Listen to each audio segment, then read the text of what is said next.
10 dúvidas mais comuns sobre a LGPD. Roda a vinheta.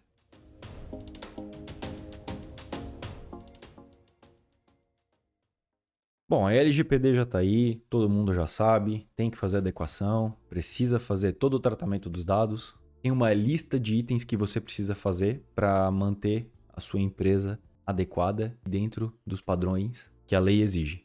Mesmo essas especificações sendo inúteis e que não vão ajudar em nada, mas a lei tá aí e a gente precisa seguir ela, porque senão, multa da NPD, né? E como algumas empresas tentam ficar adequadas para não receber uma multa, acaba aparecendo várias dúvidas. E a gente vai ver 10 delas hoje, pra gente matar elas e seguir um pouco mais feliz. Primeiramente, o que fazer com os dados que já foram coletados antes da lei?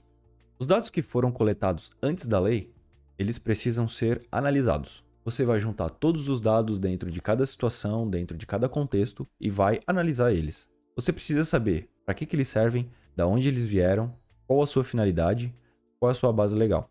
Você precisa realmente entender e mapear tudo isso. Caso contrário, se você vê que ele está ali sendo adicionado apenas por um capricho, joga fora, deleta, elimina.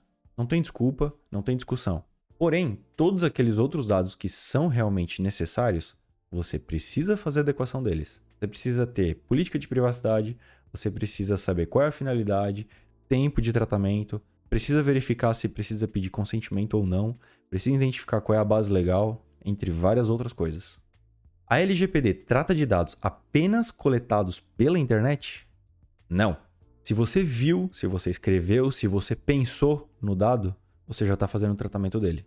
Não interessa se você está tratando o dado num formulário, ou num papel, ou num guardanapo, ou numa placa de pedra, ou em um servidor mega lindo e maravilhoso em Madagascar. Em todos os casos, a lei se aplica e precisa fazer a adequação dele. O que são dados pessoais, sensíveis e anonimizados? Dados pessoais são informações relacionados à pessoa natural identificada ou identificável, como por exemplo, nome, profissão, CPF, endereço, foto e etc. Já os dados pessoais sensíveis, eles possuem uma característica de ser discriminatório, como a origem racial ou étnica, religião, afiliação a sindicatos, política, dados relacionados à saúde e dados envolvendo a vida sexual ou dados genético ou biomédico. Exemplo de dado sensível é o exame de sangue e a impressão digital.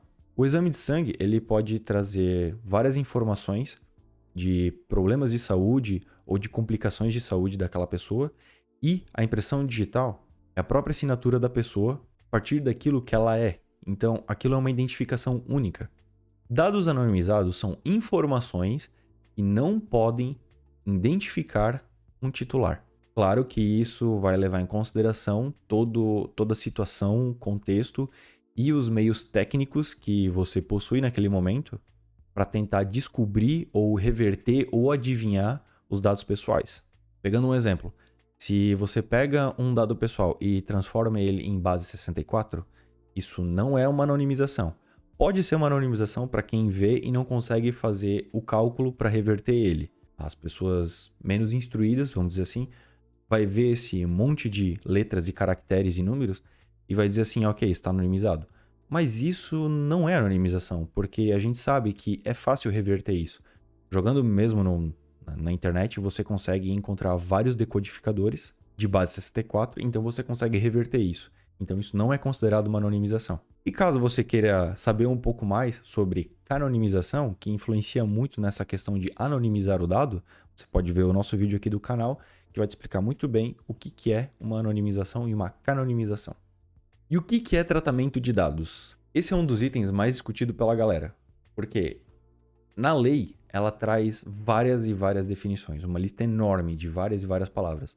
Mas basicamente, se você fazer jogo de palavra e saber como o português funciona, você sabe que basicamente qualquer coisa que você fizer com o dado é considerado tratamento. Logo, você se enquadra na lei e precisa fazer adequação conforme a lei está especificando. Quando terminar o tratamento de dados pessoais? Alguns casos que você pode parar de fazer o tratamento dos dados pessoais. Primeiro, Verifica se a finalidade foi alcançada ou se o dado já supriu aquilo que precisava. Ele foi necessário até determinado ponto e daqui ele não precisa ser mais usado. Segundo, fim do período de tratamento. Você disse para o titular: eu vou tratar o seu dado até dia 15 do mês de dezembro. Chegou dia 15, você precisa eliminar esse dado, pois chegou o tempo limite dele. Ponto final. Terceiro, comunicação do titular. O titular vai chegar para você de maneira explícita e dizer: eu não quero mais que você faça o tratamento do meu dado pessoal. Então você precisa fazer toda a verificação, conforme o que está na lei, e decidir se aquele tratamento vai parar conforme a solicitação do titular ou se existe alguma base legal para você continuar fazendo. Mas se a sua base legal for de consentimento, você precisa entender que esse poder ou essa decisão está na mão do titular. Ele que decide, então, que não está dando mais o consentimento para a empresa, então ela não pode mais fazer o tratamento do dado naquele determinado momento. E quarta e última situação é quando a NPD determinar que você não pode mais fazer o tratamento do dado. Se houve alguma violação, ela fez a investigação e ela determinou que você não deve mais fazer o tratamento do dado, você não pode mais em hipótese nenhuma. Após o término, o que acontece com os dados? Como eu já disse antes, eles precisam ser eliminados, excluídos, deletados, sumidos da face da terra. A não ser que você tenha algum argumento que justifique a conservação destes dados, mesmo tendo que deletar eles. Por exemplo, cumprimento de base legal ou regulatória pelo controlador. Por exemplo, uma obrigação legal é que nome, CPF, entre outros dados pessoais, precisam ser informados para o governo por conta de pagamentos de funcionários. Então você não tem como deletar ou eliminar essas informações, você precisa manter elas para continuar informando o governo, porque senão isso também vai resultar em multa para a empresa. Ou uma questão regulatória do controlador. Por exemplo, o controlador, por algum motivo legal, precisa manter um histórico de 3 meses de navegação do usuário. Então, ele precisa identificar o usuário, o titular, e ele precisa identificar a navegação dele. Isso precisa estar em histórico, isso precisa ter um log para isso. Então, é válido você ter essas informações e esses dados pessoais.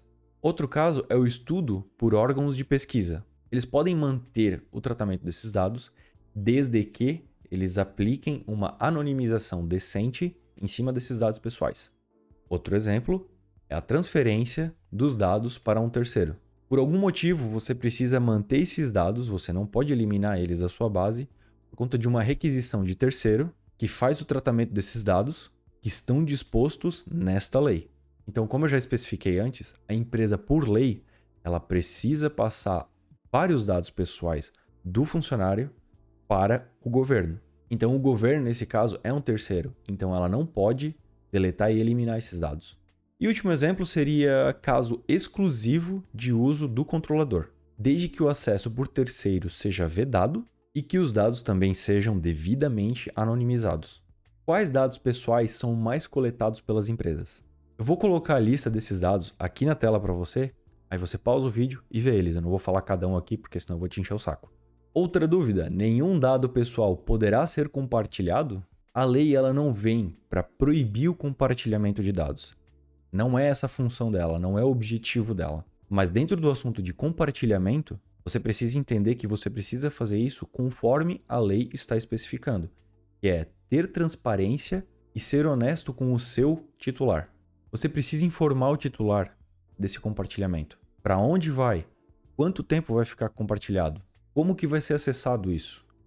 Por que precisa compartilhar? Tudo isso precisa ser especificado para o titular final, para ele entender o motivo desse compartilhamento.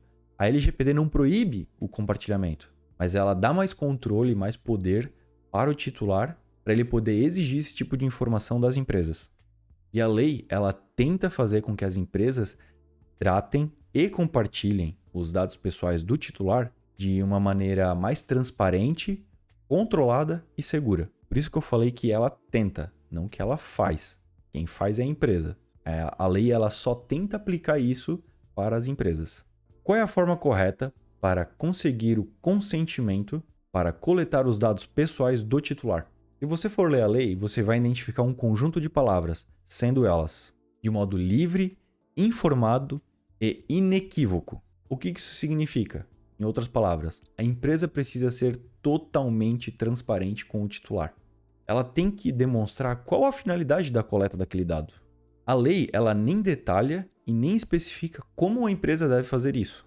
Então esse consentimento, ele precisa ser obtido dentro de cada contexto e cada situação de cada empresa.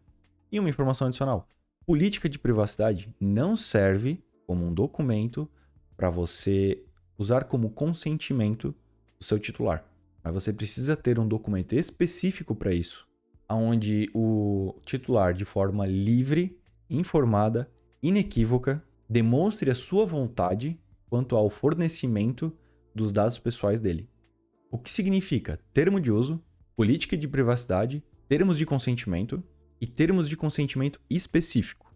A política de privacidade e o termos de uso são documentos que não podem ser usados como meios de coleta de consentimento. A política de privacidade serve para explicar para o usuário como que a empresa está em relação à adequação à lei. Como que a empresa se preocupa com os direitos do titular, quais os dados pessoais são tratados, quais as finalidades e as bases legais. Os termos de uso, ele estabelece normas e regras de utilização da plataforma pelo usuário e também servem para delimitar a responsabilidade da empresa. Além de explicar as principais atividades desenvolvidas pelo site, aplicação e eventuais atitudes que são repudiadas pela plataforma. Como a lei ela prevê o consentimento do titular para o tratamento de dados, o documento de termo de consentimento ele é específico para isso.